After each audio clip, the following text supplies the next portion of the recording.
We're live. Oh, hey there, folks. Since book tour and conventions have been put on hold for a bit, I figured I'd bring book tour to you. So welcome to Russ's Rockin' Rollercoaster, intriguing interviews with creative minds. Now with us tonight, we have a very special event. Some of you know that I am a member of Crazy 8 Press, a consortium of science fiction, fantasy, mystery, and adventure authors, and Lord knows what else. Well, believe it or not, we are now here to celebrate our 10-year anniversary. And we want to say before I even really dive in that we owe our 10 years to you guys. The fans, you guys have supported us. You've kept coming back for more. Your enthusiasm and your passion and your support has been incredible. And if it wasn't for you guys, we would not be here tonight. So please join me in welcoming my fellow inmates in the Crazy 8 Asylum, including Bob Greenberger. Say hi, Bob. Unmute yourself. Unmute. Hello, sorry. Okay, all right. Aaron Rosenberg.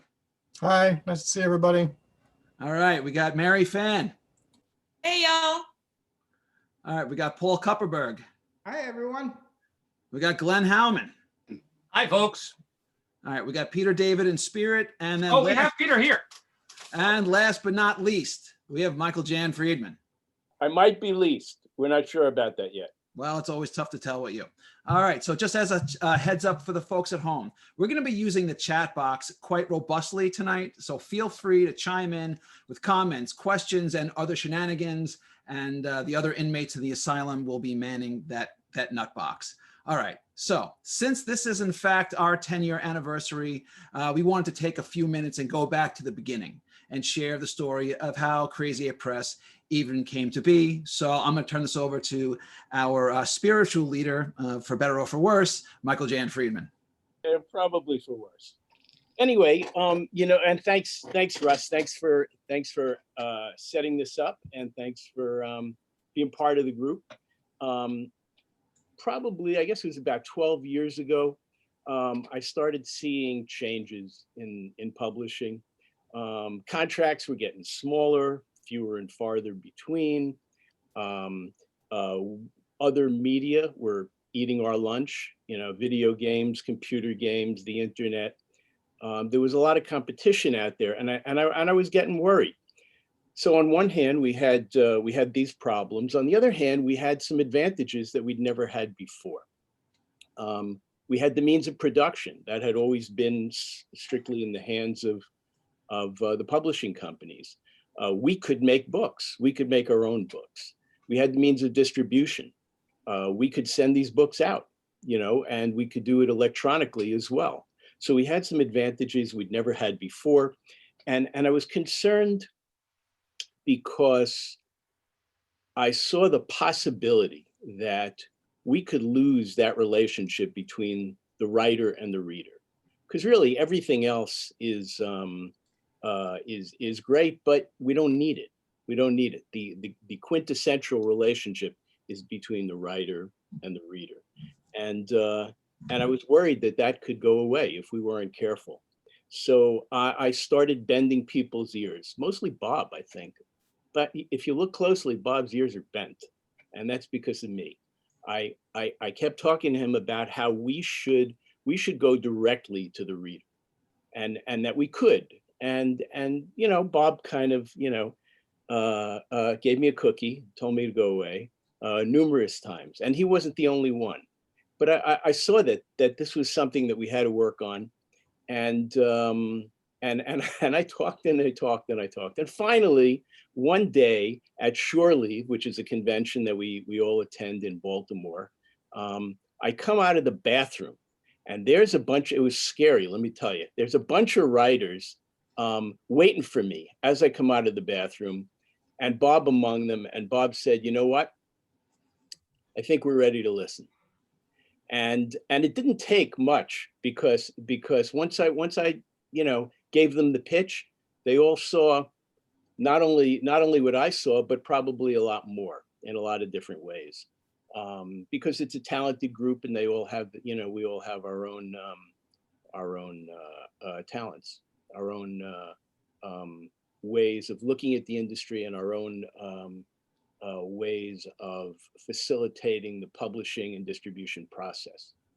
So we had everything we needed. We had Aaron, we had Glenn on the technical side, we had Bob, and we had Bob for production. Bob was a guy who knew production and distribution, and not much else, unfortunately. But anyway, and we had Peter, David, and me, and which didn't hurt really, and we started talking seriously about creating a group that could bring our most authentic visions directly to the reader, and that was important because publishing, even at its best, was not giving us an opportunity to bring those visions to the reader. For instance, I had a 21st century Aztec Empire noir murder mystery series in mind, and I took it to an editor I knew at a major science fiction house, and she said, "Mike, I love this idea. This is a great idea. I want to read this story. I can't buy it." Can you imagine if I went to the bookstore buyer at Borders in those days and said, "Yeah, I've got this 21st century Aztec Empire noir murder mystery." His head would explode. He wouldn't know where to put it in the store. So these were things that traditional publishers couldn't touch, but we could. We didn't need the numbers that they had in order to be profitable. So we got together around this idea. We all had stories that we wanted to publish that we hadn't been able to for various reasons, and we needed a gambit. We needed a something to set us apart. So in 2011 at Shore Leave, we sat down in tandem and we created a 10,000 word story about the Crimson Keep. What happened is on Friday night, we solicited ideas from the audience at our panel, and they came up with a line that would be the first line in our story. And I started with that, and I sat down first, and I wrote for an hour, and then I handed off to, I forget who it was, either Aaron, Bob, Peter, one of them, and they sat down and wrote for an hour. And we did this, Glenn set it up so that we did this with a screen facing outward. So it was sort of like writing a book in Macy's window. The passersby could see what we were writing as we were writing it. And so I did my hour, Peter did his hour, Aaron did his, Bob did his, Glenn did his. And little by little, it came together. It actually came together as a story. And we did this all day Saturday and most of the day Sunday. And as I said, we came out with a 10,000 word story, which we then published for the benefit of a charity. So that was the first time Crazy 8 reared its ugly head in the real world.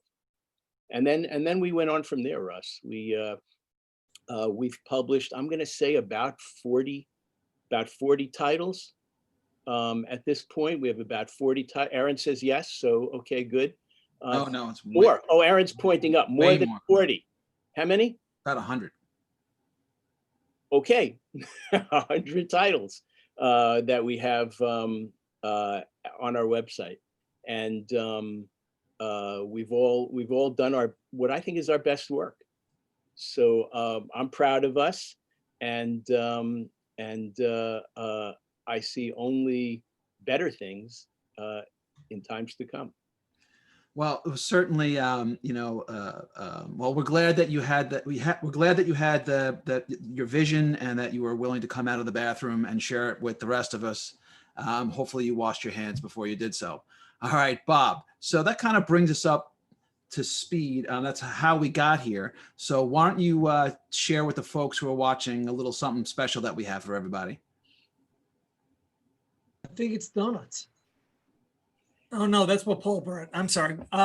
So we had promised everyone who joined us this evening that we would offer you something special, and either in the chat box or we will reach out to you after the event is over. Everyone can look at our catalog of 66 titles and growing, and pick one, and we will send you a digital copy. So that's our way of saying thank you and to whet your appetite for what we've got coming up in the future. Well, I'm certain. And so folks, any title that we have across the entire catalog, you find something that you want, let us know. You can either do it tonight or after the show, and we'll get you your own copy. So Bob, we talked about stuff that we had done. So what's going on now? Tell us what do you got going? And hang on, I'm going to do a little shared screen action. This is something I normally don't do, but I'm going to do it tonight since I love I you. do it all day long. Good for school, you. so. You're the best, Bob. If only, not if the only best, I but were, if only I were you. There we go. Deb would complain. So All right. So hold on. So here's our big day. Oh, and also, and thanks to Glenn and Aaron for updating our logo. You see, we got a new spiffed out logo for 10 years. So thanks to the tech boys. And then, all right, Bob, what do you got? So as I blogged yesterday, I have the rare privilege of having 3 books out on the same day, starting with Flash, The 100 Greatest Moments from Chartwell Books, the 5th in the series. More of the exploits of anyone who's carried the name Flash, from the original Golden Age hero through the Flash of the Future. And this was fun to do. And there's one more to go in the series that is in process. Also,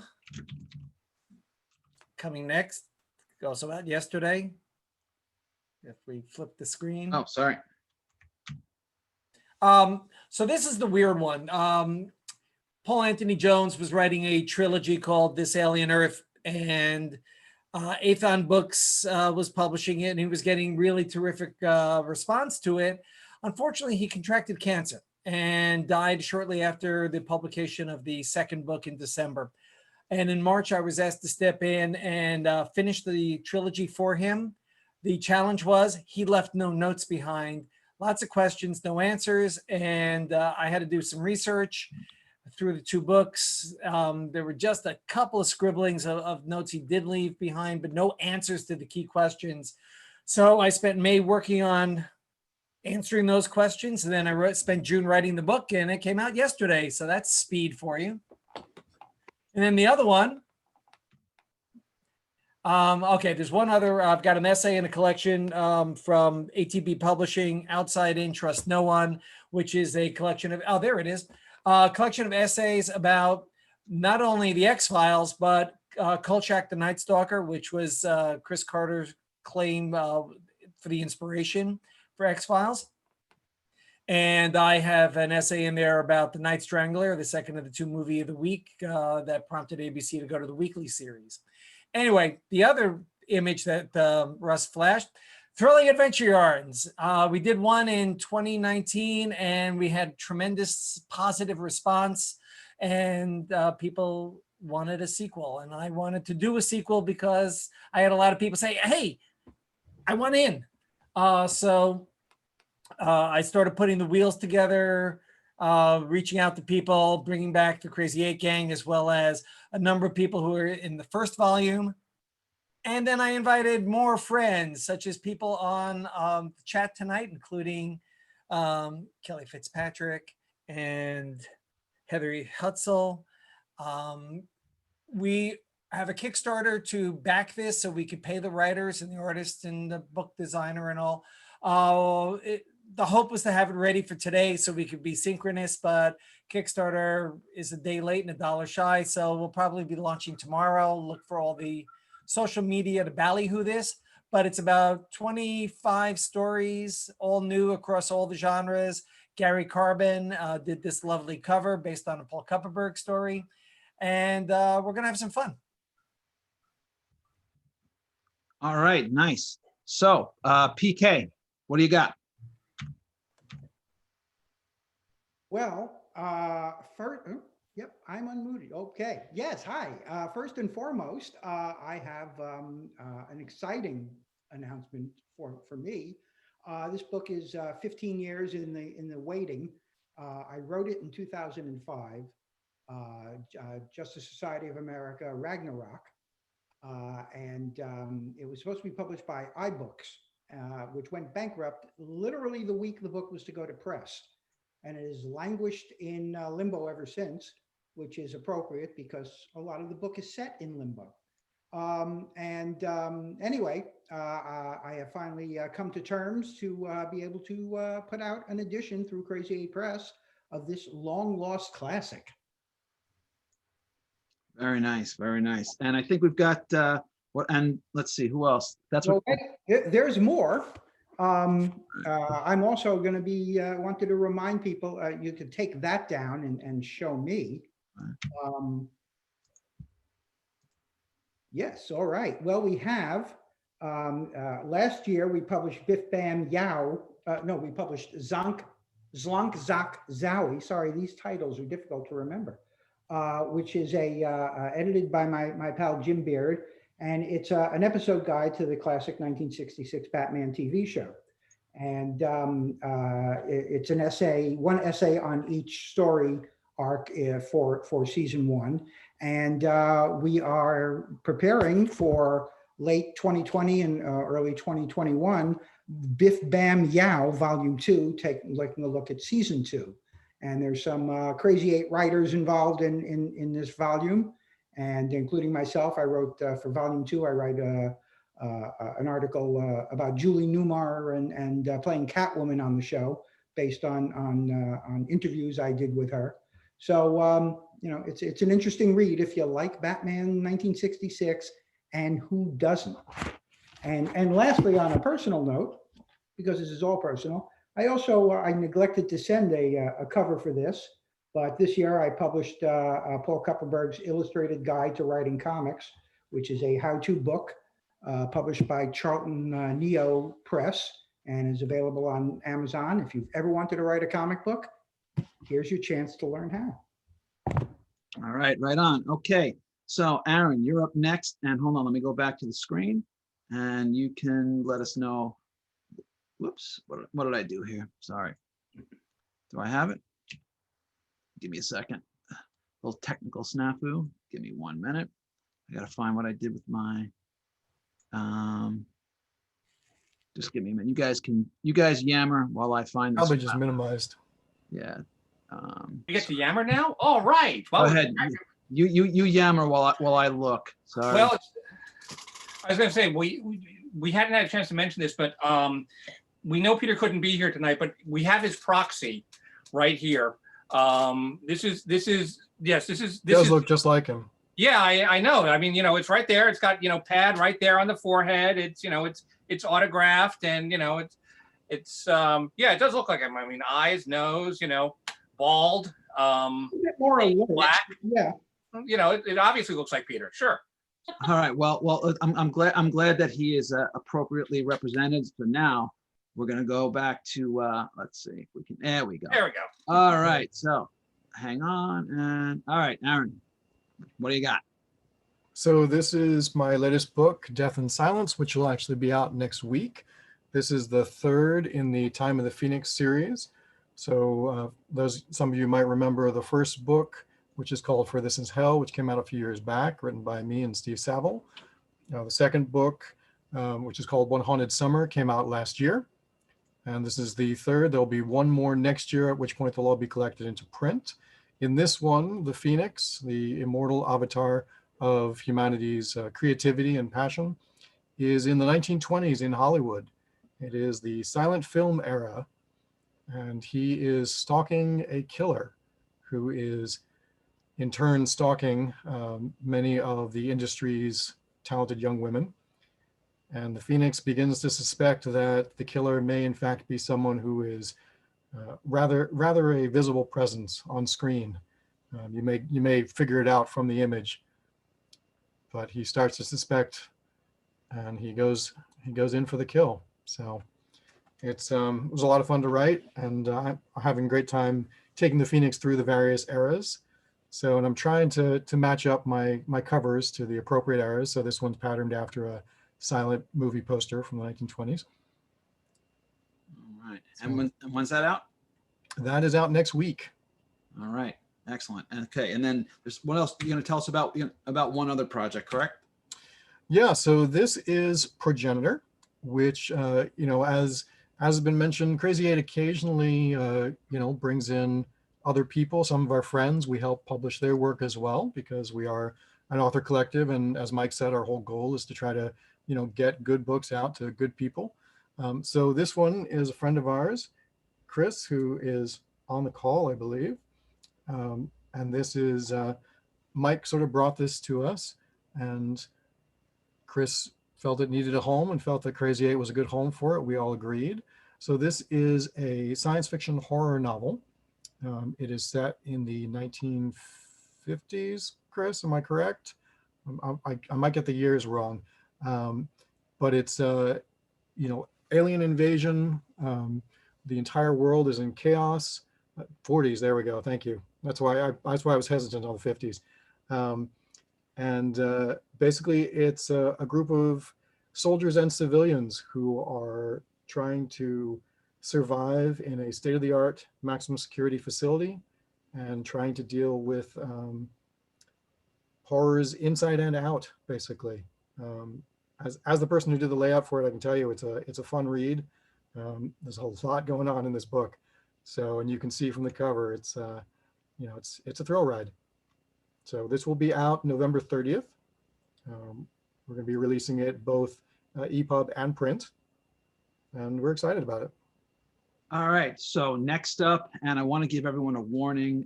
We were reluctant to let Glenn out of his coffin, but somehow he managed to break through the soggy mud and reach up. So now it's his turn to sort of, he's got something new for us. Yeah, this was actually, for a change, this wasn't Peter David's fault. This was Aaron's fault. It had been suggested as doing a sequel to the horribly popular They Keep Killing Glenn, which is really disturbing that it is as popular as it is. That I do an anthology where I would get revenge by assigning stories to various and sundry people and say, okay, you're going to write a weird Western, but you're going to tell the story of Little Red Riding Hood as a weird Western story.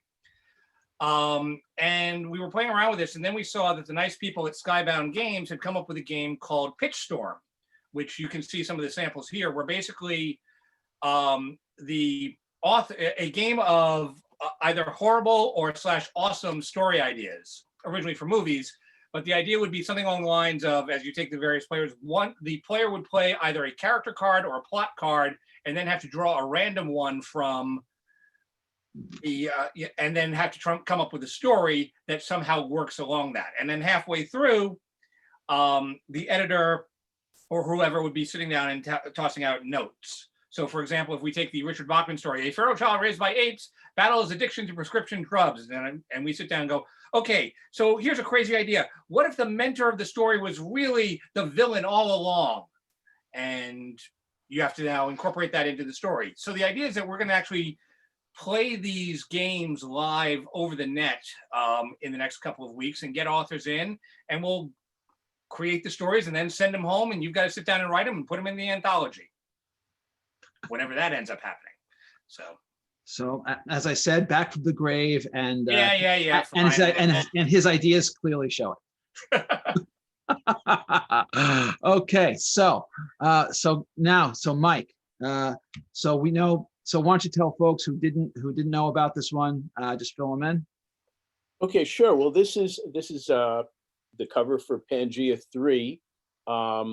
It's right. the third. Whoop! It's the third and final entry in our Pangea trilogy.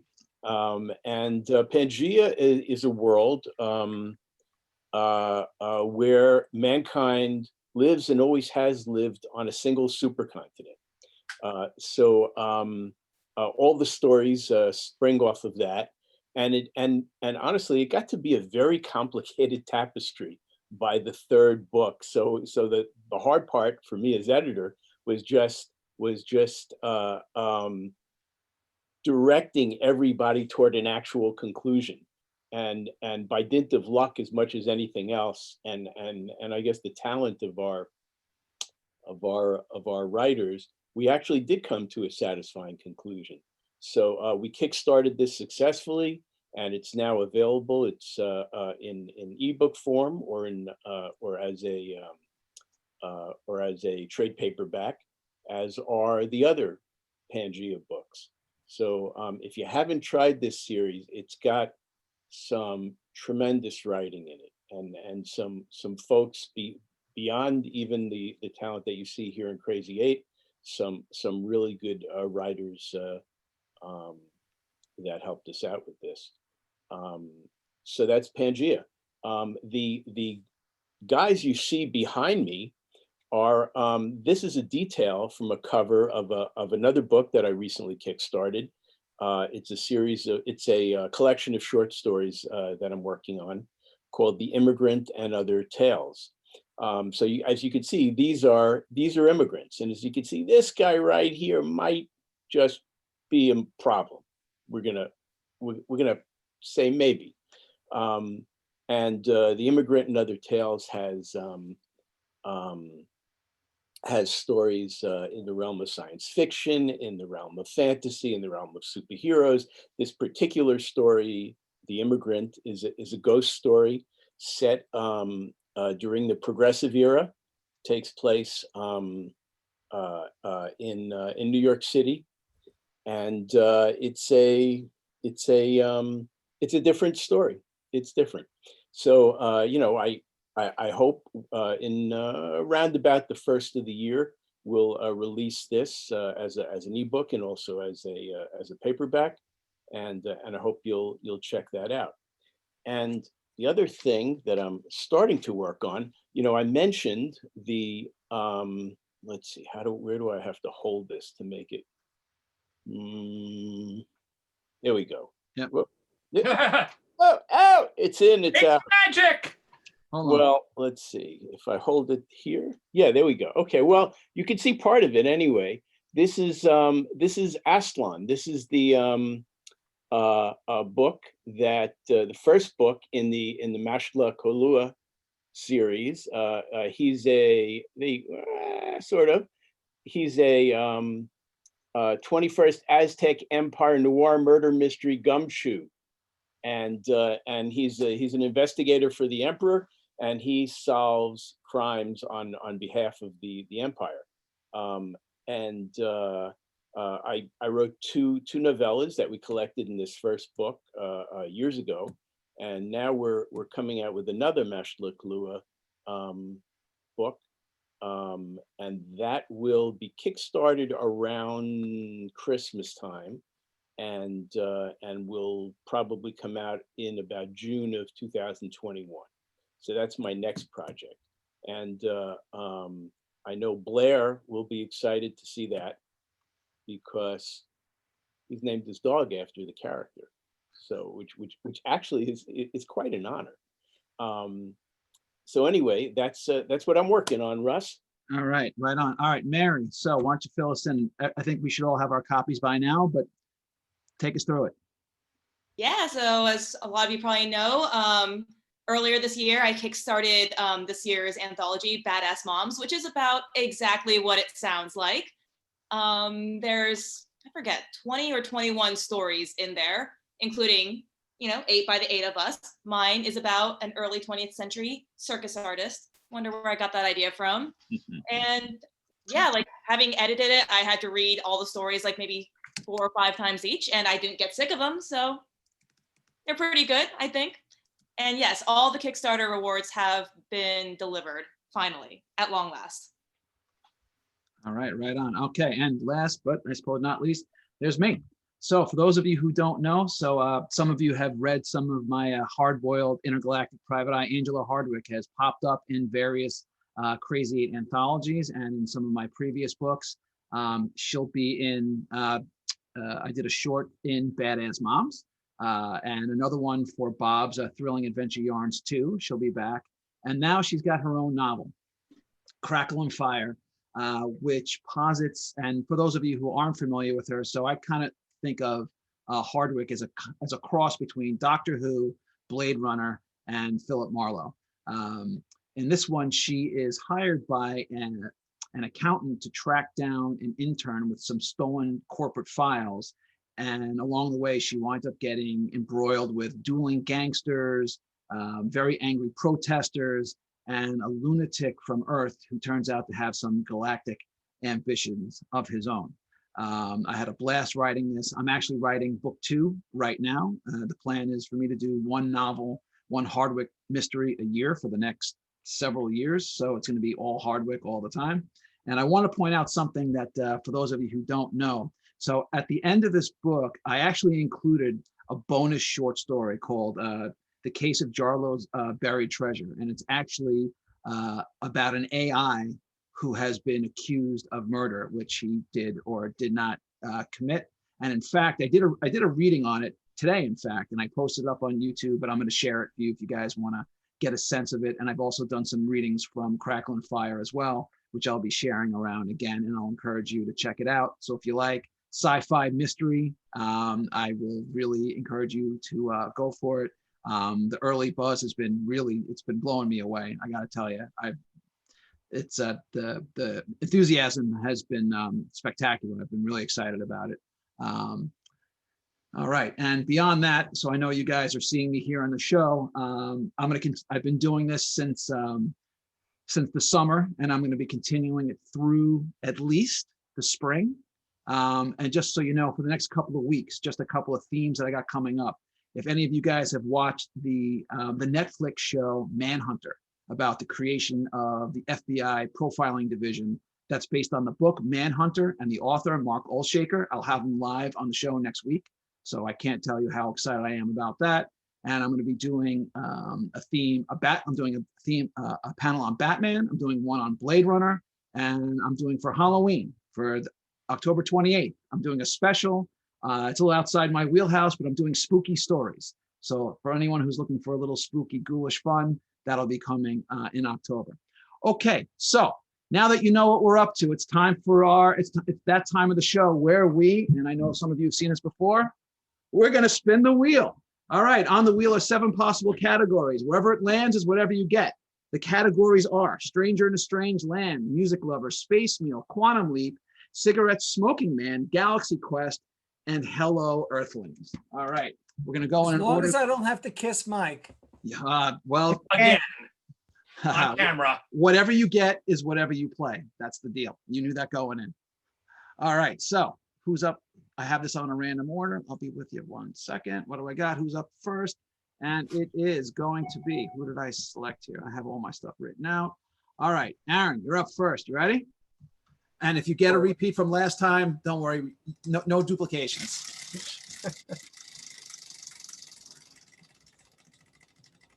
All right, and Aaron, you got, of course, you got what you got.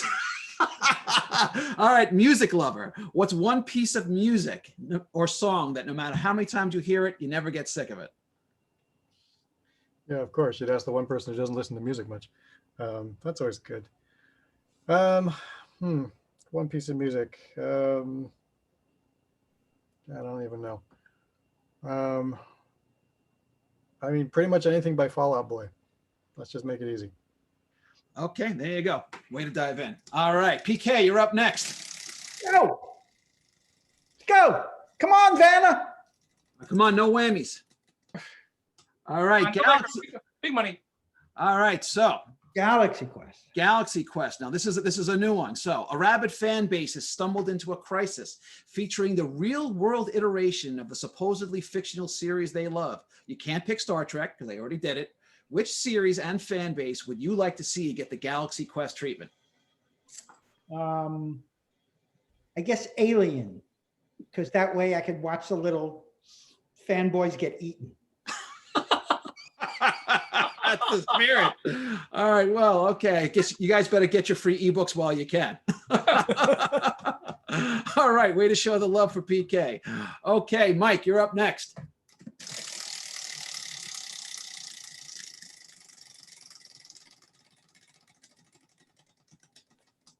The suspense is killing me. All right, so Mike, you got Cigarette Smoking Man. So the Cigarette Smoking Man is an ongoing villain in the X-Files franchise. What other fictional villain do you love to watch or read about? I would say Vandal Savage. Vandal Savage is a character from DC Comics that started in the original Green Lantern comics. Am I right, Bob? In the original Green Lantern comics back in the 40s, and more recently became a villain in Flash, in the Flash comics, and also in Justice League and so on. And Vandal Savage is an immortal character. He's lived for, I don't know, 1 million years or so. 1,000. And immortal characters really, really intrigue me.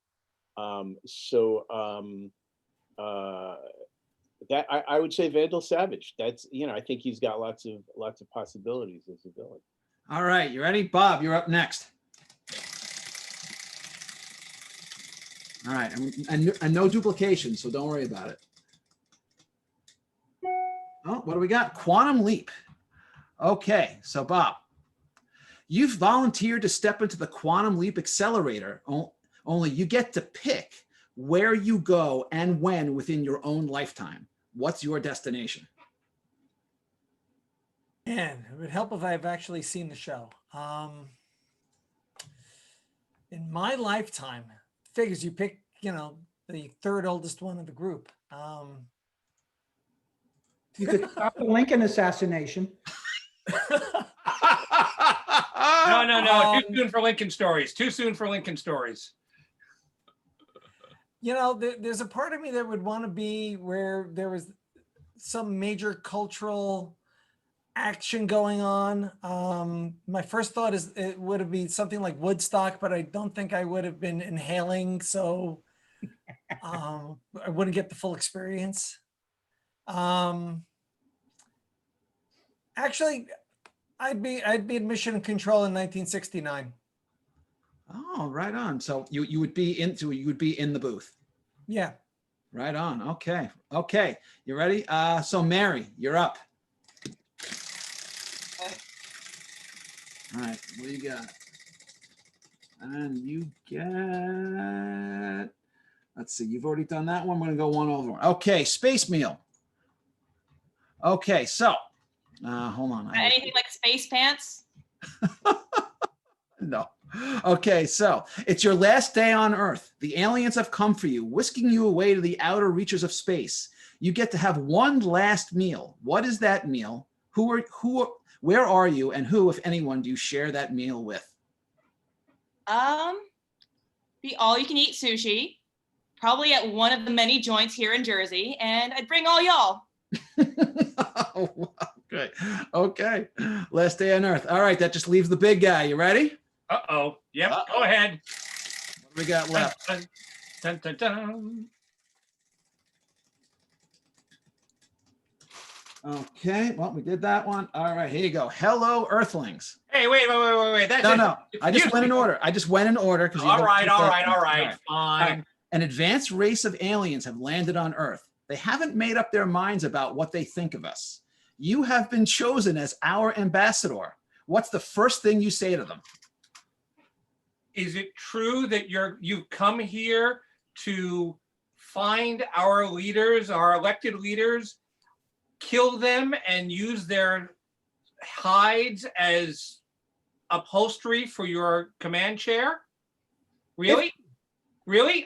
Because we'd like to introduce you to one. I think orange is really your color. I think it's going to work very, very nicely. Okay, I'm pretty sure they just turned around and went home. Yeah, well, Okay. what, too greasy? It's too greasy to sit on? I mean, come on, that can't be that bad.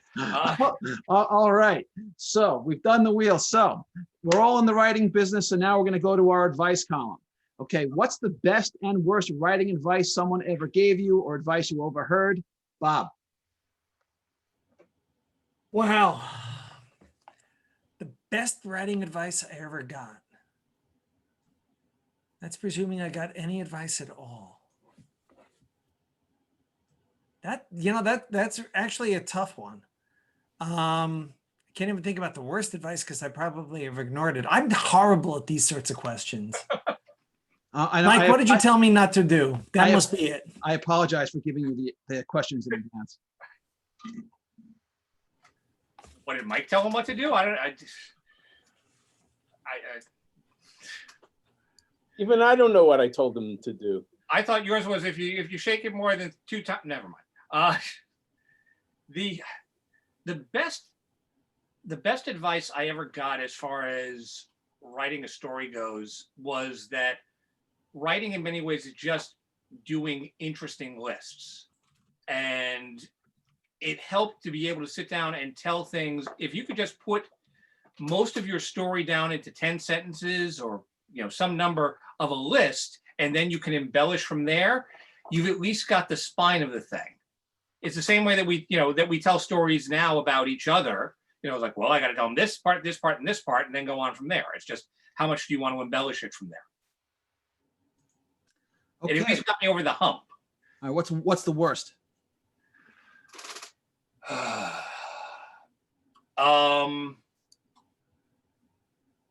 The worst I ever got was probably deadlines don't matter. It's the quality of the work that matters. I could explain Probably the worst. Look who's talking, mister. That's what I'm saying. It's the worst advice I ever got. The deadlines don't matter. And I'm sitting here going, yeah, because if you believe it, yeah, it's exactly. There's a point where you have to sit down and say, all right, I'm done, or it's got to get out the door, or it's just not, it expires. Writing, like all art forms, have expiration dates on them. And if you just don't, if you could just sit down and tweak it just a little bit more to get it perfect, just like, no, get it gone, get it done. All right, Mary, you've been in this chair before, so different answer. What do you got? Best and worst? I completely forgot what I said last time, so All right, fair enough. it might be a repeat. Best advice is let your work in progress be terrible. Like, just get it done. Like, don't worry about making every sentence beautiful as you're writing it. Just write the dang thing and worry about making it nice later, because it has to exist before you can make it good. And also accept that, it's going to be bad. Don't hold on too tightly to, this precious paragraph or that one because, you love it so much. Your first draft is going to be terrible, and that's fine. It's supposed to be. And worst? Worst is you have to write every single day or you're not a real writer. Bullshit. Mary has spoken. All right. Mike, what do you got for us? The best advice, it was actually not it was in a magazine article writing class. And my professor said, remember that you're competing with a lot of people, and the guy who gets the work is the one who's going to make the editor's life the easiest, right? So you're going to provide quality, you're going to do it on time, you're going to make him feel good about himself. If you can do that, then you have a shot. If you piss him off, if you turn it in a little late, if you make him work harder, you're not going to get another assignment. So I think that was very good advice. Worst. The worst advice, it's hard to remember the worst advice because you try to ignore that. But I think the worst advice was, well, if you're going to work here at DC, why don't you start with that guy Greenberger? Okay. All right, PK, what do you got for us? Best and worst? Best advice I ever got was from William Faulkner, who told me personally that the human heart in conflict with itself is the only thing worth writing about. And it's the thing that taught me that unless the character has some stake in the story, unless there is no story, it's all about character.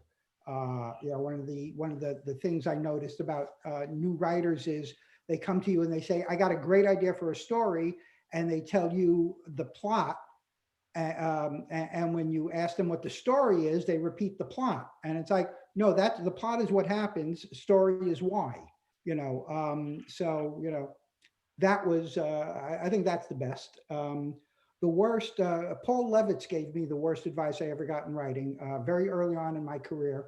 He had started writing for DC, I don't know, maybe, 2 years ahead of me. And when I started working, he was already like an editor. I don't know who he bribed. Bob, do you have any idea? Anyway, he said to me, never start a caption with the word "the." And yeah, I don't know what that meant, but I took it for a while, and then I realized that was insane. And years later, I asked him about it, and he denied ever saying it to me. All right. All right, Aaron, what do you got for us? Best advice I ever got was from Fred Pohl, who told me, I've said this on panels before, there are three ways to write: inspiration, desperation, and sanity. I choose sanity, which is you pick your writing goals and you stick to them. You don't wait for the muse and you don't wait for the deadline. Worst advice I ever got was probably all the people who tried to tell me, from editors to agents to fellow writers to others, you can only do this if you're going to stick to one kind of writing and focus on that. And I said, to hell with that. I'm going to write anything I want, and I do. Fair enough. All right. I don't usually put myself in the chair, but the gang is busting my chops to chime in. So as for me, best advice I ever got was don't try to compare yourself to any other writer in terms of how much they write, how fast they write, the style they write, the pace that they write. You got to be you. You got to figure out who that is and what that is, and find your own comfort zone. It's hard enough trying to be yourself. Don't try to be anybody else. The worst advice I ever got was actually kind of the opposite of that. And I remember this. I remember where I was too. I was about 16 or so. And I was actually this guy that I was working with. We were out on his boat, and he knew I wanted to be a writer. And he said, who do you like to read? And I said, at one point, I might have picked like a book like Mice or Men or something like that. He said, take a book like that and write just like him. I said, no. Okay. So again, I can't be anyone else beside myself. All right. Now, the last thing is the gang at Crazy 8. They're telling me it's my turn to take a spin at the wheel. I never do this. I've never done it on the show before, so I'm going to do it. Here we go. It's finally, it's my turn at the wheel. All right. I'm going to get a taste of my own medicine, which I don't. Absolutely. All right. What do I got here? And I'm not going to pick anything that you guys got. Galaxy. I'm just going to go to the first one that's up. Hello, Earth. All right. Stranger in a Strange Land. So I've written typically in science fiction, fantasy, mystery. So the question is, what genre would I like to write in that I have not written in so far? And believe it or not, I actually want to write a romance novel at some point. I know, shocking, right? But I've had an idea brewing in my head for quite a long time. And at some point I hope to write it it's not going to be for quite a while, but I know you're shocked. Mary's giving me that face, but yes, believe it or not, yes. So who knew? All right. So we're getting down towards the end of our hour. So what we're going to do is we're going to open it up to any questions that we haven't taken for. Aaron, you're kind of the chat box master. So feel free to chuck some questions my way, and we'll do what we got.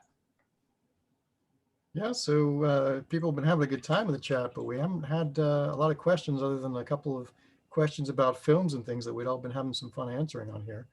So if you guys got questions, throw them out at us. Anything? All right, so we're getting pretty close. If you We could reboot The Shadow. Oh, that's a great one. For a while, Adrian Brody, I thought was at least being connected with the role, that they were talking about trying to put him in to play the Shadow. I mean, the nose is kind of a giveaway. Beyond that, I don't know who else you'd want to. The problem with the Shadow is it's got such a widespread cast, and so much it's going to depend on who you cast first in the lead. I don't know who's got quite the level of menace that you would want to be able to see. Well, one of the problems is that right now you can't cast one of the people I would cast because she just got off doing Batwoman. And Ruby Rose as the Shadow. As the Shadow. Absolutely. Interesting. That's that would be one. Well, actually, the fun part is cast her, have her play Margot Lane. Yeah, Margot Lane as the Shadow. That would be interesting. Yep. That would be it would certainly surprise people. That would throw people for a loop. That's interesting. Well, it's not like she's not out working. Although well, anyway. They actually just did a movie called The Doorman with Jean Reno. Yeah. Actually, Jean Reno would, well, no, the accent's too No, thick. way too old. Yeah, way too old. I think the Baldwin movie was just fine. No kidding. I like it. I think it's a solid movie, except I don't know which movie Jonathan Winters was in. But other than that, I thought it was a good movie. It does hold up a Well, lot that was better. a lot of fun. It holds up a lot better than it has any legitimate right to. I mean, part of it is the cast is so damn good in that film, and also that they had to cobble together an ending at the last minute. Yeah. They Phantom, the nailed the Phantom pulp was the same seal. kind of problem. You know, it was that same kind of like it was a solid cast and they got the concept. They just couldn't quite nail down the story. Hey guys, just real quick I know a whole bunch of people came into the panel a little bit after we started. So those of you who missed the beginning, we just want to remind you that as a thank you for all your support over the years, anyone who's here tonight live watching us, reach out to us. You can do it right here in the chat box, or you can hit us up offline. And as a thank you, we are going to gift you one ebook free from anyone from the entire Crazy 8 Press catalog. That's our gift from us to you. So for those of you who came in a little bit late, that gift is waiting for you. Yep, Badass Moms is a great one. There's a I've got a couple of questions from people. yes. Go ahead, Aaron. What do you One got? that'd be a lot of fun for us to answer because it really sort of speaks to who we are and what we do. Kelly asks, how does your press decide what titles to print? So Kelly, because Crazy 8 is an author collective, what happens is Bob's our sort of master schedule keeper, and ideally we all sort of touch base with Bob, and Bob touches base with each of us. But the idea is that really each of us sort of operates independently. We rely upon each other for help with production, with editing, with things like that, with Reality checks. comes to that time. But in terms of deciding what book we're doing next for each of us and when we want to release it, the only thing is that we try not to overlap, because really we want to be able to focus on for example Russ and I had a conversation about Crackle and Fire versus One Haunted Summer, I believe, to make sure that we weren't going to run into each other, to make sure that we could really focus on one book at a time. So it's really it is a collective process. So really we just all try to be respectful of each other. Except with Glenn. Nobody's respectful of Glenn. Well, Good heavens, why? I was taught to have respect for the dead. Screw Glenn. Screw All right, it. Aaron, we got time. We got time for one or two more. All right, hang on. We had a question here about when Crazy 8 does an anthology, how do you pick the editor, and is it whomever thought of the idea for the anthology? Since I talked last time, somebody else want to tackle answering that question?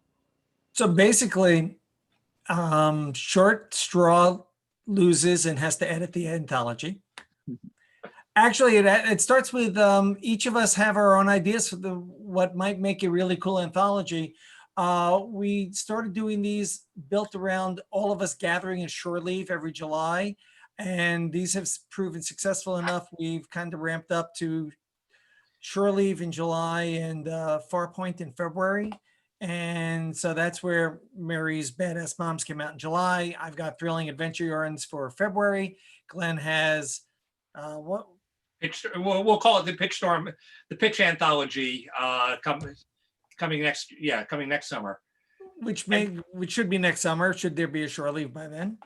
And people have ideas. They don't all work, and we retool. But it's generated by the person with the most interest. Nobody is assigned a book in a time slot. That we don't work that way. That's right. And Bob, by the way, you get the next one. Sure. Aaron, we got time. We got one more.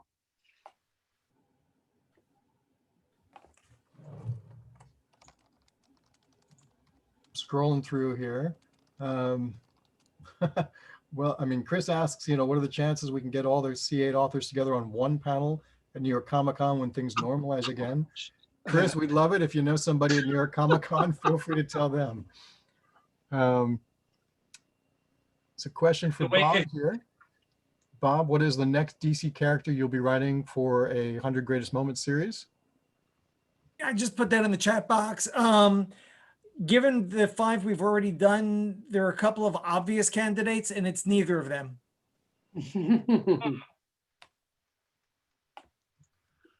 All right, folks. So this has really been a great hour. We want to thank everyone again. This has been, we had 10 years of Crazy 8 Press. We got another 10 years coming and then some. Again, we just want to reiterate that the reason that we're here and that we're thriving is because of you guys. Your passion, your support, your enthusiasm not only gives us the the juice to keep going, but you're buying our books. And when we started out, it was a little idea that maybe that could, and now 66 books and counting later with more to come, we're kind of just, sometimes we feel like we're just getting started. So with that, once again, we're Crazy 8 Press, which is Glenn Hauman, Aaron Rosenberg, Bob Greenberger, Paul Kupperberg, Michael Jan Friedman, Mary Fan, Peter David, who couldn't be here tonight, and yours truly. So with that, thanks very much, everyone. I want to thank my fellow inmates for a great show, and thanks to everyone who's been watching. We got 10 years down, 10 years to go, and that's all we got for tonight. And along the way, I'll see everybody. What was that 10 years to go thing? What? Wait, we're still gonna be here in 10 years? Well, this Called week, Half-Life, Glenn. this I'm week busy that will night. be the Glenn we, not so sure. I'm going to be busy that night. All right, that's all we got for tonight, guys. All right, thanks a lot and take care.